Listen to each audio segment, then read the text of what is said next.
Hi, I'm Ava, a 29-year-old marketing specialist in a bustling tech company. My life took a significant turn 2 years ago when I married Jake, my colleague from the finance department. Our story wasn't just a romance, it was a journey that started in the least expected way, at our workplace, and blossomed into what seemed like a perfect life together. I remember the day I met Jake vividly. It was a typical busy morning at the office, and I was rushing through the cafeteria with a cup of coffee, my mind racing with deadlines and meetings. In my haste, I bumped into Jake, spilling coffee all over his neatly pressed shirt. "Oh no. I'm so sorry," I exclaimed, my face flushing with embarrassment. Jake, surprisingly calm, just chuckled and said, "Hey, no problem. It's just coffee. Happens all the time." That casual, friendly response was the start of something special. We began chatting more often, finding excuses to meet at the coffee machine or in the lunch area. Our conversations flowed effortlessly, ranging from work projects to our shared love for hiking and indie music. Jake had a charm and wit that was irresistible. Over time, our casual meetings turned into deliberate lunch dates. We'd find ourselves lost in conversations, and soon, those lunches turned into dinners. There was an undeniable connection between us, and it wasn't long before we started dating officially. One evening, as we walked through the city park, Jake stopped and looked at me with those warm, sincere eyes. "Ava, I know it's only been a few months, but I feel like I've known you forever." "You're amazing," he said. I felt my heart skip a beat. "Jake, I feel the same way." "There's something special about us," I replied, my hand finding his. Introducing Jake to my parents was the next big step. Coming from a traditional background, they had certain expectations about marriage and family roles. My mom always emphasized the importance of being a homemaker, while my dad often talked about the stability a man should bring into a household. "Dad, Mom, I want you to meet Jake. He's not just my boyfriend, he's my partner in every sense," I told them one Sunday afternoon. Jake was his charming self, but I could sense the apprehension in my parents. "Ava, we just want to make sure you can balance your work and home. It's a lot to handle," my mom expressed her concern. Jake took my hand and addressed them confidently, "Mr. and Mrs. Thompson, I respect your values, and I assure you, Ava and I are a team. We'll support each other in every aspect of our lives." Deciding to move in together was a big decision, but it felt right. Jake's house was a quaint, cozy place, nestled in a quiet neighborhood. We spent days turning it into our home, picking out furniture, painting walls, and sharing laughter and dreams. "Look at us, building our future together, brick by brick," Jake said one evening as we hung a painting in the living room.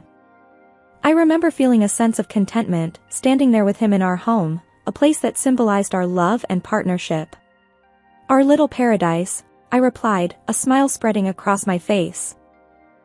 Life in our little paradise took an exciting turn when I discovered I was pregnant. I remember holding the positive test, my heart pounding with a mix of joy and disbelief.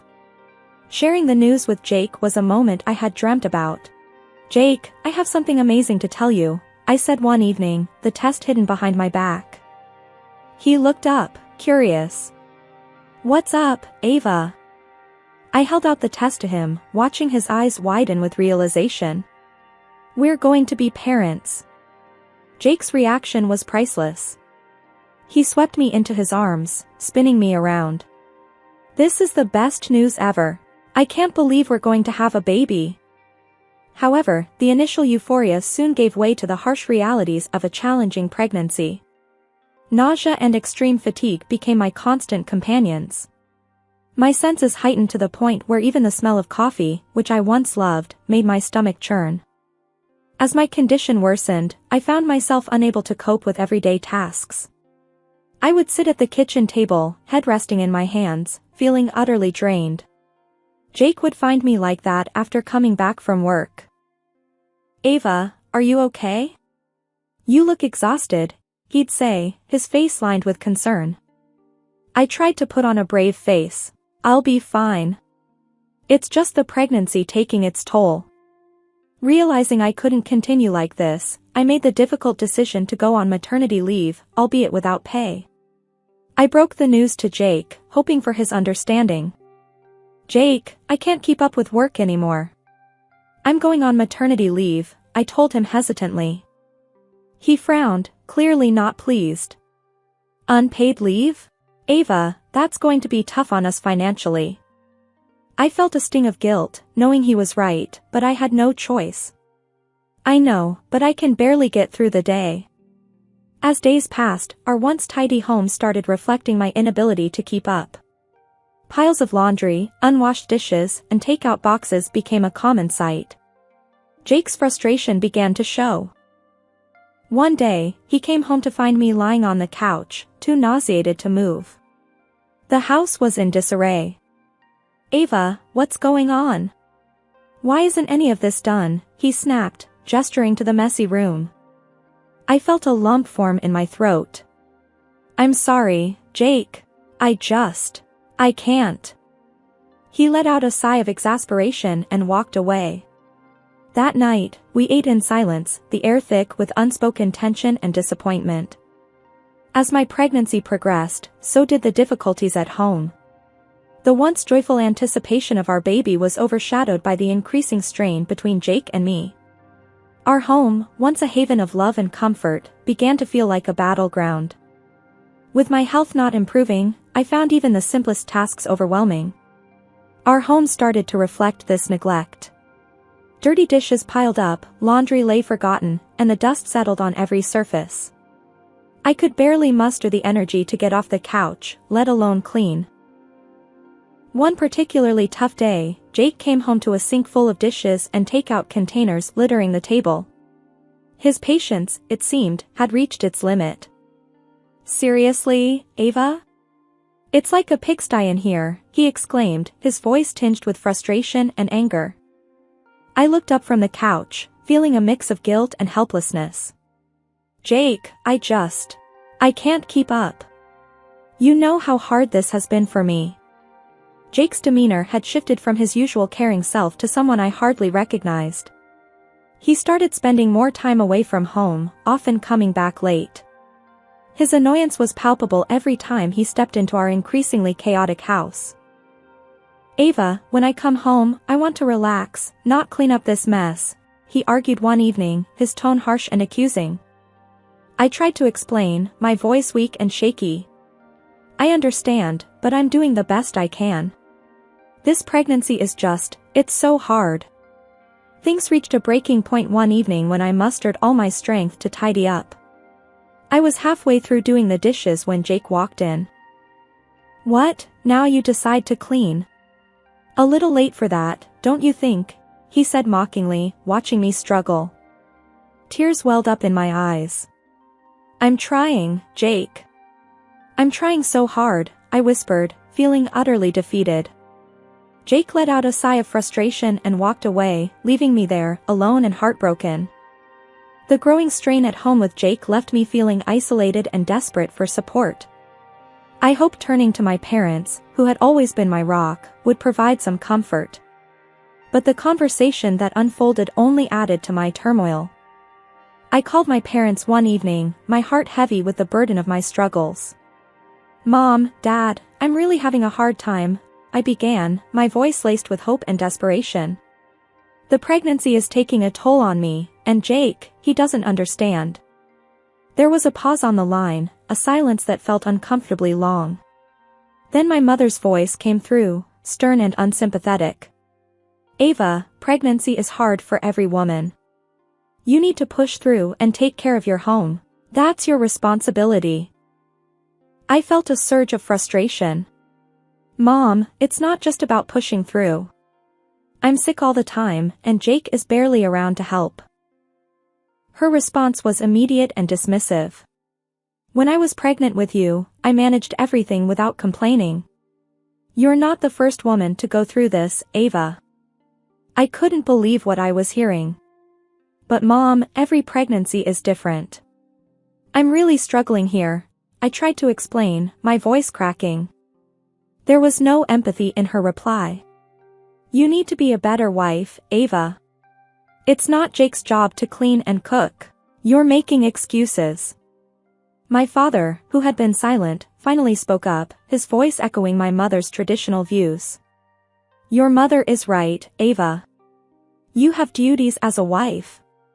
It's important to uphold your responsibilities in your marriage. I felt a wave of helplessness wash over me. Dad, I just need a bit of understanding and support. It's really tough right now. His tone was firm, unwavering. This is part of marriage, Ava. You need to find a way to manage. The call ended with me feeling more alone than I had ever felt. The people I had looked up to my whole life, who I thought would understand, were instead imposing the same traditional pressures that were suffocating me. My struggle was dismissed as a lack of effort, my feelings invalidated. As I hung up the phone, tears streamed down my face. The support I so desperately needed was denied, leaving me feeling abandoned and misunderstood. The emotional turmoil of this conversation added another heavy layer to the already overwhelming stress of my difficult pregnancy and troubled marriage. Alone in my room, I couldn't help but feel trapped. How was I to navigate this challenging phase of my life when those closest to me turned a blind eye to my suffering? Amid the chaos of my difficult pregnancy and the mounting tension at home, a new worry began to gnaw at me. Jake's behavior had changed drastically, and I couldn't shake off the feeling that something more was going on. Jake started coming home late more often than not, his excuses vague and his demeanor distant. One evening, as he walked through the door well past midnight, I couldn't hold back my concern. Jake, it's past midnight. Where have you been? I asked, trying to keep my voice steady despite the worry in my heart. He shrugged off his coat with an air of indifference. Work stuff, Ava. You wouldn't understand. His dismissive tone stung, and I pressed on, you never used to be this late. It's happening too often. Jake avoided my gaze, his reply short and sharp. Things change, Ava. Work is demanding right now. A week later, another piece was added to the puzzle of my suspicions. Jake came home one evening, and as I leaned in to greet him, a faint but distinct scent of perfume hit me, a scent that was unfamiliar and certainly not mine. Jake, what's that smell? I asked, sniffing subtly. He stiffened, a flash of something crossing his face before he masked it. What smell? It's probably just from the office. You know how it is. But I knew it wasn't just from the office. My heightened senses were picking up something else, something that didn't belong. As days passed, Jake's coldness grew. He barely spoke to me, and when he did, his words were often sharp and critical. One night, as we sat in silence at dinner, I attempted to bridge the growing gap between us. Jake, is everything okay? You seem so distant lately, I ventured, hoping for some honest communication. Jake's response was curt, his tone cold. I'm fine, Ava. Just tired, that's all. His words felt like a barrier, shutting me out. The man who had once been my partner and confidant was now a stranger sitting across from me. Left alone with my thoughts, I couldn't help but feel a growing sense of dread. Was Jake seeing someone else? The late nights, the unfamiliar perfume, and his increasing indifference were pieces of a puzzle that formed a picture I was afraid to confront. The day that shattered the remnants of my fairy tale life arrived without warning. It was a quiet afternoon, and I was resting on the couch, battling the constant fatigue that had become my constant companion. The sound of the front door opening jolted me back to reality. I struggled to sit up as Jake walked in, not alone, but with a young woman beside him. She was laughing at something he said, her laughter echoing mockingly in our once peaceful home. Jake, what's going on? Who is this? I asked, my voice trembling with a mixture of confusion and fear. Jake looked at me with an expression I couldn't read. This is Lisa, he said bluntly. She works with me. Lisa glanced at me, her eyes roaming over my pregnant figure with a sneer. So, this is her, she said, her voice dripping with disdain. The atmosphere was charged with tension, and I felt a sinking feeling in the pit of my stomach. Jake, why is she here? I demanded, trying to keep my voice steady. Jake's response was like a slap in the face.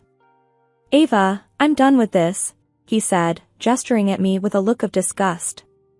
"I can't deal with you anymore. I've been promoted at work, and I've moved on." I felt my world crumbling around me. "Moved on? What are you saying, Jake?" He didn't even flinch. "I'm saying it's over between us. Lisa and I are together now. I want you out of this house." Lisa's laughter rang out again, mocking my pain. "Look at her, Jake. She actually thought you'd stay with her." I struggled to process the cruelty and betrayal. "But I'm pregnant, Jake. I'm carrying your child," I whispered, my voice breaking. His reply was cold and merciless. "I don't care. It's not my problem. Pack your things and leave." They left the house together, leaving me alone, shattered, and in disbelief. I sat there, numb, unable to comprehend the brutal reality of my situation. The man I had loved and trusted, the father of my unborn child, had just abandoned me for someone else, in the most callous way possible. Reeling from Jake's betrayal, I found myself in a state of utter despair. Pregnant, alone, and with nowhere to turn, I dialed my parents' number, my hands shaking and my heart heavy with a mix of fear and hope. "Mom, Dad, Jake, he's left me. He was having an affair," I managed to say through tears. There was a stunned silence on the other end before my mother's voice, cold and disapproving, filled the line. "Ava, you must have done something to drive him away. A man doesn't just leave without a reason." Her words were like daggers to my heart. "Mom, how can you say that? He brought another woman into our home and told me to leave." My father's voice then came, stern and unwavering. "Ava, you know our stance on divorce. It's a disgrace. You need to fix your marriage, not run away from it." I couldn't believe what I was hearing. "Fix it? Dad, he's already left me. He doesn't want me or the baby." My mother's response was final. "We can't help you, Ava. You need to sort this out with Jake. We won't accept you back like this." The call ended with a click, leaving me in a state of shock. My own parents, who I thought would be my sanctuary in my darkest hour, had turned their backs on me. At this moment, I thought of the one person who had always shown me a different perspective on life, my Aunt Clara. My parents had severed ties with her because she chose to dedicate her life to her career, a decision they never approved of. But despite their disapproval, I had always maintained a secret bond with her. With my heart pounding and hands trembling, I dialed her number. It was a call for help, a beacon of hope in my hour of need. "Aunt Clara, it's Ava," I said, my voice quivering.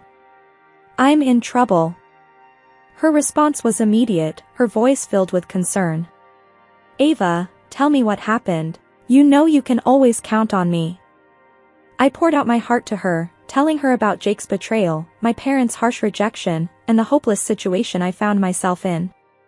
With each word, I felt the weight on my chest lighten, if only a little. Aunt Clara listened in silence, her presence over the phone a comforting embrace.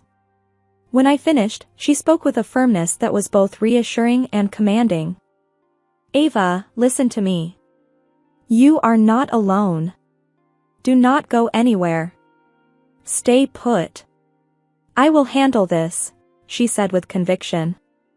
Her words were like a lifeline, pulling me out of the depths of my despair. "But Aunt Clara, what can you do? Everything's a mess. Ava, you know me. I have my ways. I've faced tougher situations in my career, and I won't let anyone harm my niece. Trust me, I will set things right," she assured me with a confidence that was both bold and comforting. As I hung up the phone, a sense of calm enveloped me. The storm wasn't over, but now I wasn't facing it alone. Sitting in the living room, I hadn't packed a single thing. I was waiting, calm but anxious, for Jake to return. When the door swung open and he stormed in with Lisa, his expression changed from smug satisfaction to fury as he saw the untouched boxes. "Why haven't you packed? You're supposed to be out of here," Jake shouted, his face red with anger. I couldn't help but smile, a sense of serene confidence enveloping me.